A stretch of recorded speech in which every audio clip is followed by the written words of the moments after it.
पहला कारण यह है कि 13 मार्च 2020 में, ध्यान से सुनिएगा, 13 मार्च 2020 में कैबिनेट की बैठक हुई। कैबिनेट की बैठक में यह फैसला लिया गया कि जो डीए है वो 17% से 21% कर दिया गया। उसके बाद उस समय कोविड की महामारी आ गई। 22 मार्च को मोदी जी आए, उन्होंने कहा कि जो ये किस्त जारी की गई थी इसको रोक दिया गया तत्काल प्रभाव से। उसके बाद फिर 13 अप्रैल को एक और चिट्ठी आई कार्यालय के द्वारा और उसमें यह कहा गया कि ये अब 18 महीने तक आपको कोई भी किस्त डीए की नहीं दी जाएगी। तो कहने का मतलब यह है कि कर्मचारी जो है वो सरकार से यही मांग करते हैं कि जो उनकी डीए की 18 महीनों की किस्त रोकी गई है उसको तत्काल प्रभाव से रिलीज किया जाए और उनके किस्त को कर्मचारियों के खाते में भेजा जाए। दूसरा मांग यह है कि 8वें वेतन आयोग, 8वां वेतन आयोग जो है वो कर्मचारियों के हित में है और इसको सरकार को तत्काल प्रभाव से रिलीज करना चाहिए। इस समय जो प्रमुख कारण है जिसके लिए हम सभी लोग उपस्थित हुए हैं वो पेंशन। हम सभी को यह समझना पड़ेगा कि पेंशन जो सरकार है वो क्या कर रही है। तो न्यू पेंशन स्कीम जो कि नो पेंशन स्कीम है और एक थी ओपीएस जो हमारी पेंशन स्कीम थी, ओल्ड पेंशन स्कीम जिसको हम लोग कहते थे। सबसे पहले तो ये समझना पड़ेगा कि नो पेंशन स्कीम जो न्यू पेंशन स्कीम है और ओल्ड पेंशन स्कीम में क्या क्या अंतर है और क्या क्यों कर्मचारी इतना धरना प्रदर्शन पे बैठे हैं। किसी को शौक नहीं लगा है कि अपनी ड्यूटी, अपनी घर, अपना परिवार समय छोड़कर यहाँ पे आके धरना प्रदर्शन पे बैठे। सभी लोग नौकरी करने के लिए यहाँ पर आए हुए हैं, सभी लोग नौकरी करना चाहते हैं, लेकिन जो ये निकम्मी सरकार है ये हम लोगों को आज धरना प्रदर्शन में बैठाई पड़ी। तो सबसे पहला जो मेन कारण है वो है न्यू पेंशन स्कीम में कि इस पेंशन स्कीम में जो पैसा है हम लोगों का 10% कटता है, सरकार 14% देती है। तो 10% सरकार पैसा काटती है, उसको वो लोग शेयर मार्केट में लगाते हैं और दूसरे तरफ ये लोग म्यूचुअल फंड में और शेयर मार्केट में ये प्रचार करते हैं कि ये बाजार के अधीन है और इससे बचे, और हम लोगों का पैसा शेयर मार्केट में लगाते हैं। अगर इसको ये लोग फिक्स डिपॉजिट करते तो कर्मचारियों को उतना रोक नहीं जाता। सबसे पहला जो है कि शेयर मार्केट में पैसा लगाया जाता है। अभी आज के डेट में 8%, 10%, 12% तो रिटर्न दिखा रहे हैं लोग। आप लोगों ने देखा होगा कोविड की जब महामारी आई थी तो जो सेंसेक्स था वो 60,000 से घटकर 30,000 रह गया था। कल के डेट में हो सकता है फिर कोई चीन या फिर कोई अमेरिका से कोई ऐसा वायरस फैला दे, फिर मंदी आ जाए तो जो कर्मचारियों का पैसा लगाएगा वो पैसा घट जाएगा। इससे कर्मचारियों के सेहत पर बहुत बुरा प्रभाव पड़ेगा। भविष्य में उनको कोई सिक्योरिटी नहीं है कि उनका रिटर्न कितना आएगा। अगर ये पैसा फिक्स डिपॉजिट किया जाता है तो उनको कम से कम ये सिक्योरिटी रहती कि हमें 5%, 6% कम से कम सिक्योर रहते कर्मचारी कि हमको इतना पैसा रिटर्न मिलेगा। दूसरा जो है हम लोगों का पैसा 3 जगह लगता है। कहाँ कहाँ लगता है? LIC में, UTI में और SBI में। जो कर्मचारी 10% पैसा कटवाते हैं और सरकार 14% देती है, वो 3 जगहों पे पैसा लगाती है। LIC में लगाती है, UTI में लगाती है और SBI में लगाती है। 2020 में क्या हुआ था कि केंद्रीय वित्त मंत्री निर्मला सीतारमण जी आई, वही वित्त मंत्री है जो प्याज नहीं खाती है भैया। तो उन्होंने ये कहा कि LIC को वो लोग 20% हिस्सा निजीकरण के हाथों में सौंप दिए। UTI को वो लोग 2013 से ही निजीकरण के हाथों में सौंप रहे हैं और 50% तक हिस्सा उसका निजीकरण के हाथों में सौंप दिए। हम सभी जो यहाँ पे कर्मचारी हैं सबकी उम्र लगभग 30 साल, 32 साल, 35 साल यही है, इससे ऊपर किसी की उम्र नहीं है। जो NPS में है, हो सकता है कई लोग 40 साल, 42 साल भी हो। सभी लोग लगभग 15-20 साल बाद रिटायरमेंट होंगे। जो सरकार का इस समय तत्वाधान चल रहा है रोजगार और सरकारी नौकरी के प्रति, ये लोग SBI को भी धीरे धीरे 10 सालों में निजीकरण के हाथों में सौंप देंगे। तो जब निजीकरण के हाथों में सौंप देंगे तो जो हम लोगों का पैसा लगा रहेगा पेंशन के लिए, वो पैसा कहाँ तक सुरक्षित रह पाएगा? सरकार को इसके बारे में जानकारी देनी चाहिए। एक चीज और है जो NPS में बहुत बुराई है, जिसपे काफी हमारे साथियों का ध्यान नहीं जाता है। हम कि जो ओल्ड पेंशन पैसा में PF में पैसा जमा होता था लोगों का, जो ओल्ड पेंशन में है ऊपर से, उनका पैसा का वो 75% तक पैसा निकाल सकते थे। अगर उनको कोई काम है, मान लीजिए कोई भी कर्मचारी है बीमार पड़ गया या उसको कोई मेडिकली सहायता हो गया है, उसके बच्चे का शादी है या कोई भी ऐसा A to Z काम है, तो वो 75% तक अपने पैसा निकाल सकता था। अब न्यू पेंशन सरकार ने क्या किया है, जिसपे कर्मचारियों का सबसे बड़ा विरोध है कि जो पैसा है, जो कर्मचारी 10% पैसा अपना कटवाता है, उसका वो मात्र 25% निकाल सकता है, और वो भी जीवन में 4 बार, मतलब 4 बार से आप अधिक नहीं निकाल सकते हैं, और 25% निकालेंगे। तो केंद्र सरकार को इस बिंदु पे भी काफी ध्यान देना चाहिए।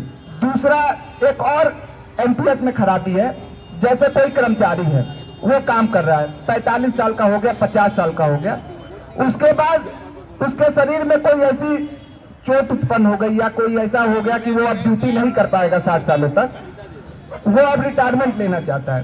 तो अगर वो ओल्ड पेंशन में रहता तो उसकी जो पेंशन है उस डेट से बनती जिस डेट पे वो रिटायरमेंट ले रहा है 20 साल नौकरी करने के बाद। न्यू पेंशन में क्या है खराबी, बहुत कम लोग जानते हैं कि जो पैसा एनपीएस में हम लोगों का जमा है, वो पैसा को वो लोग होल्ड कर लेते हैं, और जब आपकी उम्र 60 सालों की हो जाएगी तब इस पैसा को ये लोग रिलीज करते हैं।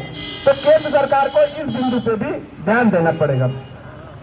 तीसरा, ओल्ड पेंशन में क्या था, जब कर्मचारी रिटायरमेंट हो जाता था तो उसके पैसे पे, मतलब साल में 2 बार डीए सरकार देती है, तो उसके जो ओल्ड पेंशन होता था उसमें डीए रिलीज किया जाता था। न्यू पेंशन में ऐसा कुछ भी नहीं है, आपको कोई डीए नहीं मिलेगा, नो डीए, इसीलिए इसका नाम है नो पेंशन स्कीम। दूसरा, उसमें ओल्ड पेंशन स्कीम में कोई टेस्ट नहीं लगता था, इसमें टेस्ट लगता है, तो ये भी खराबी है। उसके बाद से अगर आपको न्यू पेंशन स्कीम में अगर पेंशन पाना है तो 40% निवेश करना जरूरी है, तो केंद्र सरकार को इस पे भी ध्यान देना पड़ेगा। इन जो भी कमी हो, केंद्र सरकार को तत्काल प्रभाव से न्यू पेंशन स्कीम को रद्द करके ओल्ड पेंशन स्कीम को लागू करना चाहिए। आप लोग देखते होंगे टीवी पे लोग आते हैं, नेता लोग भाषण देते हैं, वो क्या करेंगे कि एनपीएस में सुधार करेंगे, ओल्ड पेंशन स्कीम नहीं देंगे। अरे महोदय, आप लोग 5 साल की विधायकी करते हो, एक बार विधायकी किया आपने, एक बार पेंशन लिया, दूसरी बार गलती से फिर विधायक बन गए, 2 बार 10% 15% लेकर आप लोग विधायकी बन गए, तो फिर आपको एक और पेंशन मिल गया। उसके बाद आपने कोई बड़ा कांड कर दिया, आप सांसद बन गए गलती से, तो तीसरा पेंशन पा रहे हैं। वो कर्मचारी जो 35 साल इस देश की सेवा कर रहा है, ऐसा तो है नहीं कि ड्यूटी नहीं निभाता है, और उसकी जब वो 60 साल का हो जाएगा तो बागवान फिल्म में जैसे अमिताभ बच्चन का हाल हुआ था, वही हम कर्मचारियों का हाल होगा। किसी को 1000, किसी को 1200, किसी को 1500। न्यू पेंशन स्कीम में यही आएगा। होता क्या है कि केंद्र सरकार कर्मचारियों के साथ कैसा व्यवहार करती है, मैं आपको एक सीधा सा उदाहरण देता हूं जो कर्मचारी वर्ग होगा वो समझेगा। फूट डालो राज करो, जैसा कि अंग्रेजों ने किया था, कर्मचारियों के ऊपर ये लोग फूट डालो राज करो करते हैं। कैसे करते हैं उसका उदाहरण समझा रहा हूं। जब 2004 में न्यू पेंशन स्कीम खत्म किया जा रहा था, तो जो लोग पेंशन में थे पुरानी पेंशन में, उनको तो ये लगा कि जब कर्मचारी आएंगे नए तो वो अपना पेंशन के लिए मांग करेंगे। वैसे ही एक आधा वर्ग जैसे हम लोग हैं, हम लोगों की बेसिक फीस अभी 43,600 से कम है, तो हम लोग 43,600 के ऊपर नाइट जो ड्यूटी अलाउंस होता है हम लोगों का, वो बंद कर दिया गया है लोगों का, मतलब सीलिंग कर दिया गया एक तरीके से। तो जो 43,600 से नीचे के कर्मचारी हैं वो ये सोचते हैं कि अभी तो हमारा नाइट ड्यूटी अलाउंस बढ़ ही रहा है, हमको क्या दिक्कत है, जब हम 43,600 से ऊपर जाएंगे तब देखेंगे। मेरा कर्मचारियों से सिर्फ इतना कहना है कि आप ये ना सोचिए कि ये हमारा मुद्दा है कि नहीं है, आप अपने मुद्दे के लिए, रेल कर्मचारी का कोई भी मुद्दा हो, आपको एक साथ खड़ा होना पड़ेगा।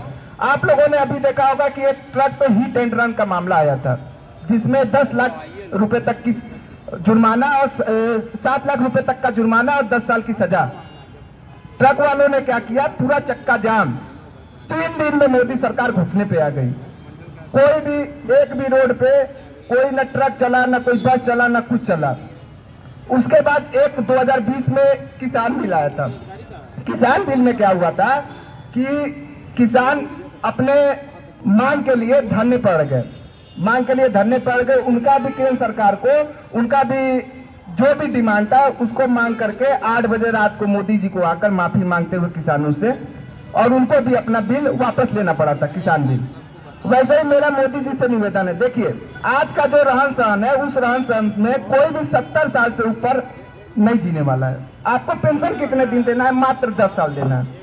हाँ, मैं सही कह रहा हूँ, आज का जो फास्फोरस है, यूरिया है, कीटनाशक है, ऐसी तमाम बीमारियां लोगों को हो जा रही है। कोई भी 10 साल से अधिक पेंशन नहीं लेने वाला है। ये ना सोचे कि पुराने लोग हैं और 100 साल तक जिएंगे और वो मतलब 40 साल पेंशन उठाएंगे। आज के डेट में कोई 70 साल से ऊपर नहीं जिएगा, तो यानी आपको पेंशन कितना देना है? 10 साल दे दीजिए मोदी जी। हमारा तो आपसे यही निवेदन है कि आप जो भी कर्मचारियों की मांग है उसको आप लोग करिए। देखिए, इस केंद्र सरकार से ये ऐसे नहीं डरती है, ये वोट के डर से डरती है। आज के डेट में 80 लाख कर्मचारी हैं हम लोग न्यू पेंशन स्कीम में। कितने हैं? 80 लाख, जिसमें से लगभग 60 लाख लोगों की शादी हो चुकी है, उनकी बीवी भी होंगी। तो 60 लाख गुणे 2 यानी 1 करोड़ 20 लाख और तो हम लोगों के हो गए जो शादीशुदा है। अब 20 लाख वो बचे जिनकी शादी नहीं हुई है, उनको भी जोड़ लीजिए तो 1 करोड़ 40 लाख। 17 करोड़ पे भाजपा ने सरकार बनाया था। 1 करोड़ 40 लाख, उसका लगभग 6% होता है। अगर 6% ये हम लोग भाजपा को वोट नहीं देना है, ये आप तय कर लीजिए। आप वोट किसी को दीजिए ना दीजिए, लेकिन आप ओल्ड पेंशन में हैं तो आप न्यू पेंशन स्कीम में हैं तो आप भाजपा को वोट ना दीजिए। और इसमें हमारे ओल्ड पेंशन वाले भी अगर साथी साथ देंगे तो लगभग ये हम लोगों का जो 1 करोड़ 60 लाख है, ये बढ़कर लगभग 4 करोड़ के आसपास संख्या हो जाएगी, जो कि हम लोग पेंशनर और जो वर्किंग में हैं उनको लेकर। देखिए, केंद्र सरकार कहती है कि हम सेना को मजबूत कर रहे हैं। अर्धसैनिक बल का आप लोगों ने नाम सुना होगा। हाँ, वही जिसमें CISF, SSC और भी जो ITBP ये लोग आते हैं। इनका 2020 में दिल्ली सरकार ने एक कहा कि इनको पेंशन दिया जाए, इनको भी पूर्व सैनिक माना जाए। केंद्र सरकार इतनी निकम्मी है कि इस फैसले के खिलाफ वो सुप्रीम कोर्ट में चली गई। सोचिए कितना केंद्र सरकार जो है मतलब कर्मचारियों के प्रति गलत सोचती है। अरे आप दूसरे का नहीं कर रहे हो, कम से कम अर्धसैनिक बलों का सम्मान कर लिए होते, कम से कम उनका पेंशन दे दिए होते। दूसरे का आप नहीं कर पा रहे हो, कम से कम आप सीना ठोक के ये तो कह पाते कि हाँ हमने दिया है। केंद्र सरकार जो है वो केवल कर्मचारियों को बरगला सकती है। इस समय क्या है कि राम मंदिर बनना है, आप सभी लोग समझ रहे हैं। 22 जनवरी को उसका उद्घाटन है। इस समय उनका मजबूत पद चल रहा है। 3 राज्यों में वो सरकार बना ले गए, जिसके वजह से वो अभी हमारी मांग नहीं रहे। इसलिए हम सभी लोग अभी अनशन पे उतरे हुए हैं। 7 दिन केवल लगेगा, 22 से 29 तारीख के बाद धीरे धीरे राम मंदिर का खुमार उठेगा। उसके बाद केंद्र सरकार पे और दबाव बनाया जाएगा। और यहाँ पर बैठे हैं हमारे केंद्रीय अध्यक्ष यूथ अध्यक्ष श्री राजकिशोर दुबे जी। मैं उनको आह्वान करना चाहता हूँ, एक यूथ का साथी आपके साथ साथ खड़ा है। आप जो भी फैसला लेंगे भविष्य में, हम सभी आपके साथ खड़े हैं। और अगर भविष्य में रेल का चक्का जाम करना हो तो पहला चक्का पहला जाम करेगा। मैं अपनी बारी को अंजाम देता हूँ। जय हिंद, जय भारत।